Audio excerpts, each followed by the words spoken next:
Hello, welcome to my channel and welcome to my live confession.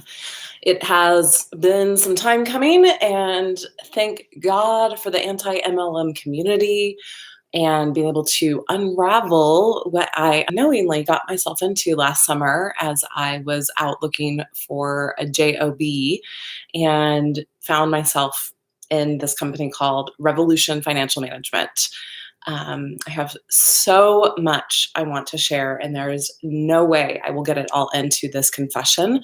And so I'm going to set my intention that this confession is really about me admitting my wrong in all of this, getting out ahead of the game, and a very real call to action. If you recognize me, I'm just going to put that first. This is going to be stream of consciousness. I'm going to just say that as well. If you recognize me and you want to know whether or not you have been placed in a product that was not right for your goals and want to know what to do about it, please reach out to me. I will have my email below, or it's Holly at movementmedicine.love. Again, Holly at movementmedicine.love. It is vital that you reach out to me, especially if you were either a client of a team of somebody on Team Revolution or Revolution Financial Management, or Team Inspiration, which is the team that was embedded within team of WFG, or you were an agent within that organization, within that team, and you want to know what's going on at a deeper level. I'm just going to name this. This is a practice that we do in my own community when I hold space for people to be in their feelings. I don't actually feel super nervous when people come out and start sharing that they've been part of an MLM, which let me just say up front, an MLM in theory is a great idea.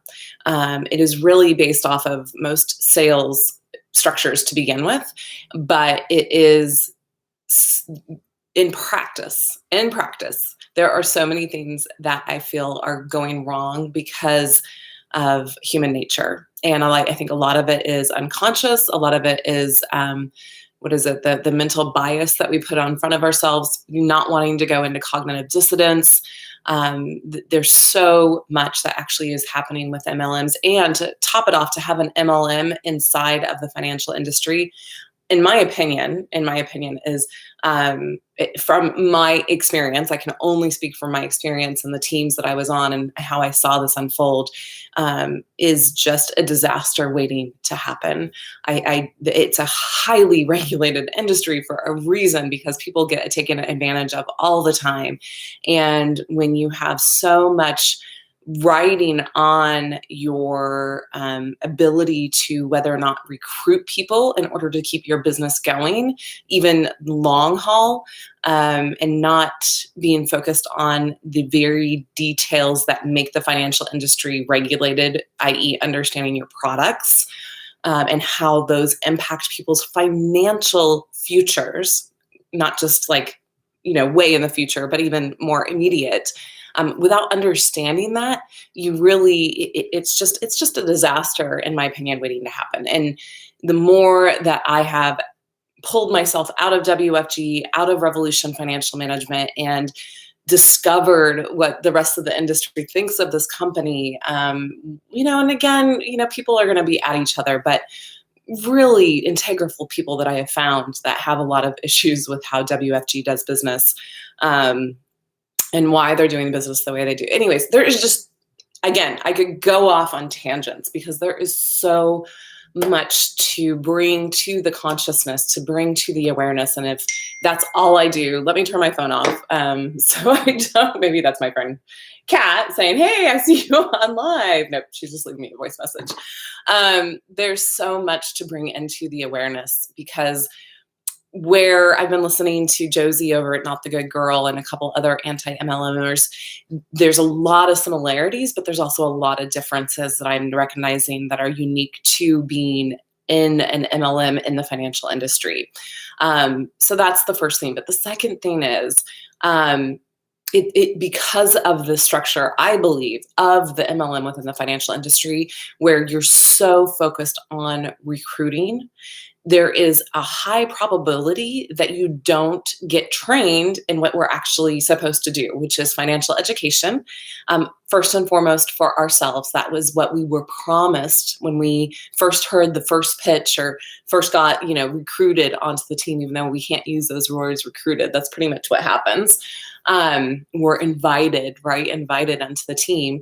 We, never get the financial education that we're promised. And then it's just like this downward spiral of chaos because we're not therefore able to educate anyone else on what's happening, right? Like we get very basics that makes it look really good. It looks like it's really good education, but that's where it stops. Just surface level education in the financial world.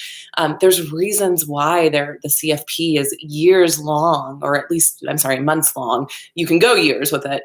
There's reasons, there's certifications in place in order to protect people and like a requirement to do a lot of hours, just like a lawyer, just like a doctor, just like a CPA, in order to get that experience of working with people. And WFG basically trains you on how to do their presentation. At least this was my experience within Team Inspiration. I was in Revolution Financial Management. So the way I tell people is think of the dolls that are the stacking dolls inside stacking dolls. That's kind of what an MLM structure looks like. So I was on the Team Inspiration. I was starting to develop my own team, unfortunately, and fortunately, because that also woke me up. And then Team Inspiration, so Team Catalyst was my name. Team Inspiration was the name I was on immediately. And then bigger than that, we were on Revolution Financial Management, or they called it Team Revolution. And then that was all part of RFM.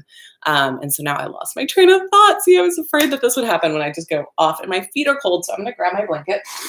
And I'm starting to relax a little bit. So where was I? Yeah. So just, you don't get trained on the products to the extent that you need to be trained on the products. And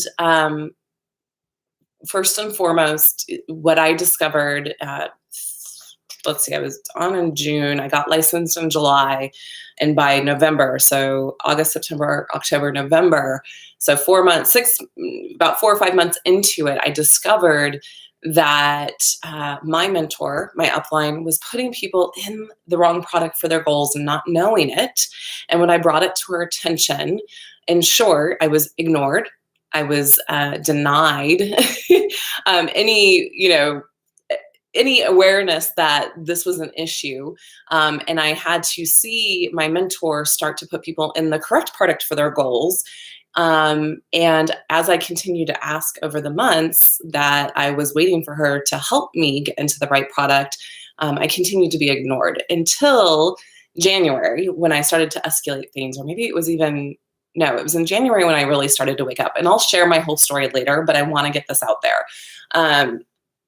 Basically, I recognized that I was not being answered, that I was being ignored for a very real purpose. Up until that point, I just held on to the, belief and I'm kind of like Anne Frank, where I just believe the best of people at all times.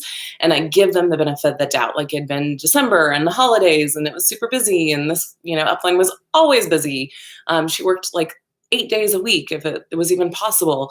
And so I just had given her the benefit of the doubt. But then some other things started to unravel. And again, I'll share those things later. This is not for this is not that today. I won't share the whole story today of what happened. But I started to just notice that some huge, huge, huge red flags that the promises I had been made, such as this was my own business, I owned my time, yada, yada, yada, were false. And so that alerted me enough to start documenting everything that was happening.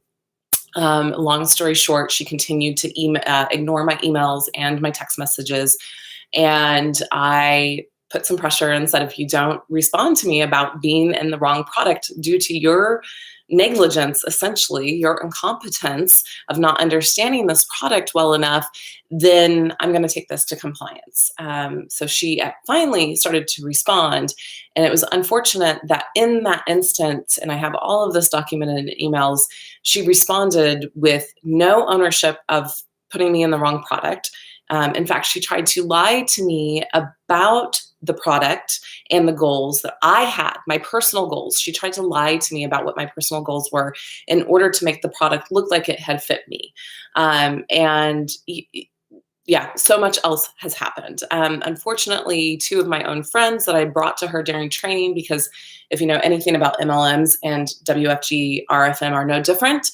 They encourage you, the way you build your businesses through your friends and family. And so I brought two of my friends that were interested in getting insurance products for themselves, and to be able to use them as, I would say the languaging now was more like a banking product, even though I didn't necessarily have that language back then.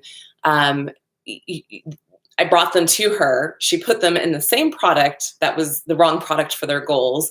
And over the course of the last 3 months, I've been doing everything I could in my power to prove to the companies, which I'll just share. It was Nationwide, one of the two of their it was one of their products that was not the right, but the other product would have been a better fit, a better suitability for us. Nationwide has been pretty good at working with us. And just this week, we found out that we did get our refund for my two friends. I'd already gotten my refund at the beginning of March, or middle of March. And they, again, I will share the whole story later. I'm going all over the place, so stay with me. Essentially, if I'm familiar to you, if you know who I'm talking about, and if you have the Protector 2 product, please reach out to me, because we need to have a conversation. There are other people on the team that I have been able to connect with and that are coming forward with their stories, that are also in these products improperly. They don't fit their goals, and the way that they were educated by the upline doesn't fit how the product actually works. And if you start to use the product how we were educated to use it, both as agents and as clients, the product will, most likely it won't lapse, because most of the time, if it was within the affordability, there was a no lapse guaranteed rider on there, or a guaranteed no lapse riders. I think that, an LGR, a no lapse guarantee rider. So that was put on there, but the product is going to underperform highly, because this product is designed to not take cash value out. It is not designed how we were educated we could use these products, which is to use them prior to retirement and to use them as an alternative to retirement. So if you start taking cash value out of the Protector 2 product by Nationwide, what will happen is you will lose in year 21 of the policy the 25% cost of insurance reduction that would kick in otherwise. Now, how that affects the policy is, if you don't take the cash value out, that reduction kicks in and it starts to lower the cost of insurance, the cost of annual and renewable insurance that's tied to the IUL. So therefore, you're going to be able to have more cash value growing at a longer time, and you'll look like by the year 120, when you run these illustrations, that it's very nice and luscious and great. But what happens if you start taking distributions is you do not get that kick in. You do not get that 25% cost of insurance reduction. So the cost of insurance starts to go up, and that's going to eat away at your cash value, right? So there's a lot of moving parts in there. That is a very simplistic overview of what happens with that product. So if you wanted to use these products as a cash value place to store your money for, before retirement or after retirement, then again, please reach out to me, because we need to have a conversation. And the only way we're going to get noticed and hopefully get you money back, I can't guarantee that. I'm not guaranteeing that by any stretch of the imagination. But numbers will matter here, and evidence will matter here. So please take this super seriously. Your financial future could be at stake, and what you were promised by this company and this woman that was in charge of this team. So that is that. Now, I meant to put this up front, but it's going to go here. I want to personally apologize to any of my friends that I brought on board, even though I've given you pretty much individual apologies. I'm apologizing publicly for falling prey to this gimmick. The interesting thing is, like, I've been part of Mary Kay, I was part of Creative Memories, but I always pursued those options. So I was never like sold, wined and dined the big dream. And it was more of, I just wanted a side business. Like, I loved Creative Memories, so I got involved with it. Didn't really love Mary Kay, but I got involved with it. I think I even did another MLM, but I just never really tuned into the languaging and what's happening in these MLMs that get you in under really hypnotized. Really, that's what's happening, right? Like, so I have a background where I was in a very toxic relationship, and I take my ownership of what my part was in that relationship. Abusive, narcissistic, toxic. By the end, you couldn't see, probably if you were a fly on the wall, who was who, right? So let's not put labels on it. It takes two to create that. And I have spent the last 10 years studying deeply to try to understand this dynamic and this power. And that's a huge part of what has been the push to develop the education on the emotional intelligence side for movement medicine. And so I can remember every step of the way when I joined WFG. And I just have to put this out there. I didn't even know up front that I was joining WFG. Like, I was never given any of that privilege by my upline that was the company I was getting involved with in. All I had was Revolution Financial Management. So I went to go research Revolution Financial Management, and the only information I could find, the reviews were kind of just sketchy, right? Like, you could tell that these people probably just didn't want to do the work, because it's sales, right? It takes effort, it takes work, it takes gumption to put yourself out there. And so it appeared, now I know a little bit better because of the MLM tactics that happen, it appeared just that these people didn't want to do the work. So I kind of wrote off those reviews, but didn't have the privilege of knowing that I was actually joining WFG until after I started signing everything and seeing the name. And then I remember asking my upline, and this is again another tactic that MLMs use. They really just never answer your questions. They dodge, dance, and just ignore you. But I was like, what is this WFG thing, right? So if I would have known to research WFG or World Financial Group, if I would have gone like I did for RFM, like to search the Better Business Bureau, all these different things, I would probably not have joined. And so in a way, I feel like I was meant to join, because it didn't take me long to uncover the truth of what was happening, both with this product that I just mentioned, but also on the bigger scale of how this is pretty much a deceit, like intentionally deceitful place to be. In a lot of ways, I think it's unintentional. I think it's just that they bought the Kool-Aid for so long. And again, I'll be talking more about that in years and probably years to come. Hopefully not, but hopefully I'll be able to share this and move on with my life. But I feel like I have a fiduciary responsibility at this point to really share what is going on inside WFG, and also with especially this product. So didn't have the privilege to research probably when I joined, but I feel like I was meant to join so that I could help uncover all of this. And I personally, again, going back to my apology, because I remember checking in with myself every step of the way, because there was a lot about it that just didn't resonate with me on an energetic level. But I believed in the dream. I believed in financial education for all. I believed in leaving no family behind. I really fell passionately in love with the insurance industry, which, if you know me or you don't know me, I have a business background, business management from Purdue, almost went into finance a couple different times, ended up marrying a man in the financial world, being so thankful that I never went into it because I saw how shady it was. And when I started getting recruited last summer, I really didn't know if I felt comfortable going into the industry with it's known as being shady. And that's part of what led me to this upline. She was a friend of the family. She was sent to me both by my family as a trusted friend of the family. And, just as a resource to say, hey, you're in the industry. Is what I'm hearing legit or not? Right. And then I got swooped into all of this. And I remember checking with myself every step of the way, being like, am I still in integrity with this? Am I still in integrity with this? And I remember saying to myself time and again, the moment I don't hear a yes to that question, I am out of here. And I prayed, like I didn't feel it for 4 or 5 months. I felt like this is it. I have finally found my calling. I can see how it's eventually going to lead me back into movement medicine more. I didn't think it would be as quick as it is. I just felt like this was the missing piece for me for the last 10 to 43 years of my life, really.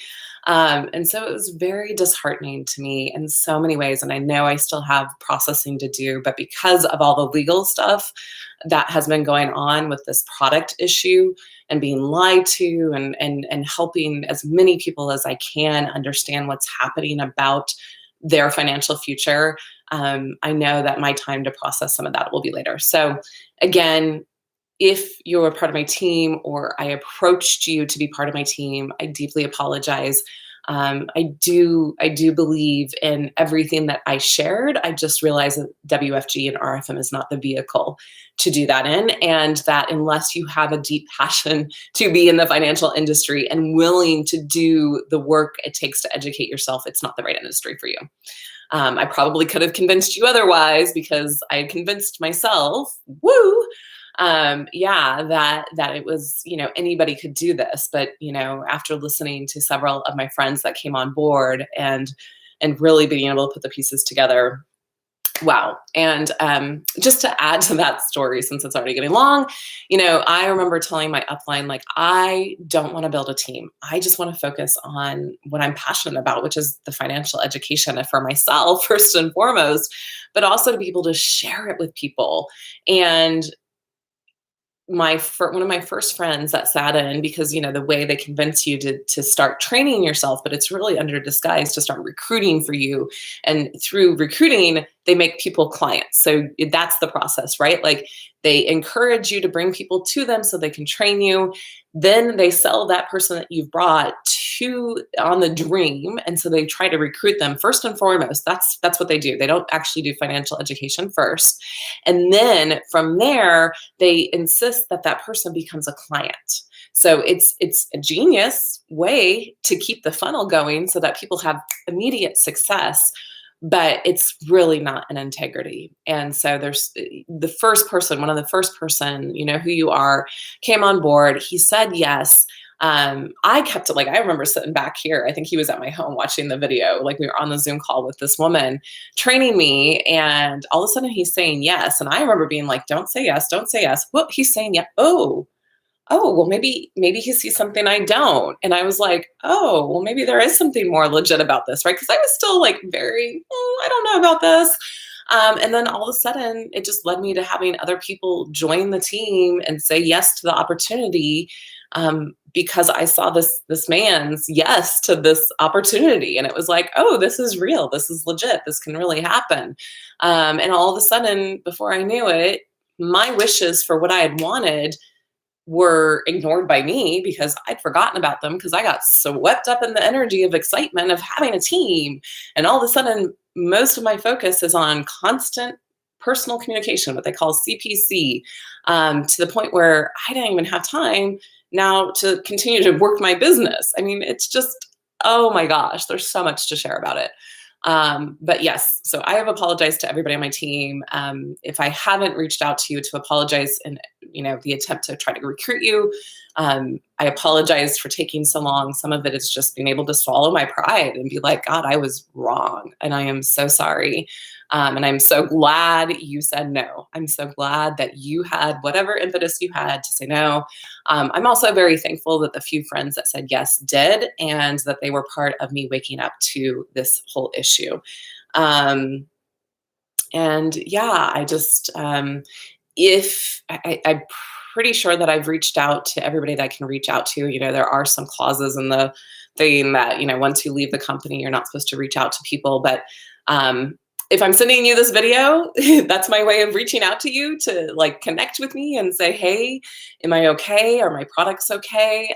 Thankfully, most people here's another thing, like I was never even educated never even made aware of the industry standard, which is chargebacks. And chargebacks, if you don't know, are when people are signed up to get an insurance product, right? So the way that WFG works is if people pay that initial deposit up front, they get 40% commission of the target premium. You don't need to know all those details, but basically I kind of get paid in advance. And if that person ends up not getting approved by the insurance company for that product, or they decide not to go forward with it, then essentially I get charged back that commission. I get charged back that advance, which makes sense, right? Or if a client cancels the product within the first year, you're also charged back. Well, my training never mentioned any of this. In fact, my trainer, my upline, encouraged me subliminally not to continue working as much as I needed to work, which was driving for Uber and Lyft and doing Airbnb. And, she even would make comments for me, which I had to correct her on, that Holly's doing all of this because she wants to stop renting her home, or she wants to stop driving for Uber and Lyft. And it was like, that I never said that. Like, renting my home makes sense to me. I'm never going to stop doing that, right? Like, being a rental owner, a property owner, a landlord, that's one of the greatest things you can do for your financial future, to have that cash flow. So it was like, oh my gosh, this woman, now that like, there's more stuff that keeps unfolding each and every time I talk about this. It's just amazing. But where was I? I was talking about, anyways, it's a mess.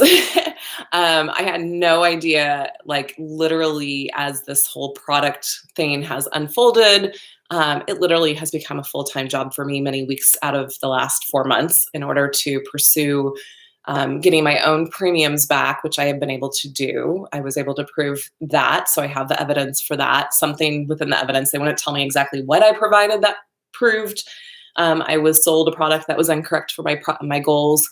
But I've also been able to prove now for my friends that the same thing happened to them. And so it's been a full-time job. And so it feels like almost a double whammy, because it's not just the MLM impact on my life, but also this huge financial impact of, I think every MLM has a huge financial impact possibly on people, but it's even, I think, at a different level when it's in the financial industry. So, all right, I'm just going to check in with myself. This is another body practice I do just to see if I'm complete. I think I just have to say it one more time. I am just deeply, deeply sorry that I bought the Kool-Aid as deeply as I did. Thank you for those that were able to just say no to me and be able to go a different direction, and wish me well. Thank you just for protecting your own financial home through all of this. And thank you for those people that did join me and that didn't have to get into all of this. Like, thankfully, the people on my team didn't get put in this product. It was only one set of my friends that did. So I'm very thankful to that. And I'm excited to continue to unveil exactly everything that went down for the 6 short months that I was at that company. So feel free to reach out to me if you have questions, if you've been part of WFG and have questions, or Revolution Financial Management or Team Inspiration. Feel free to reach out to me, and we'll wrap it up there. So much love. Bye-bye.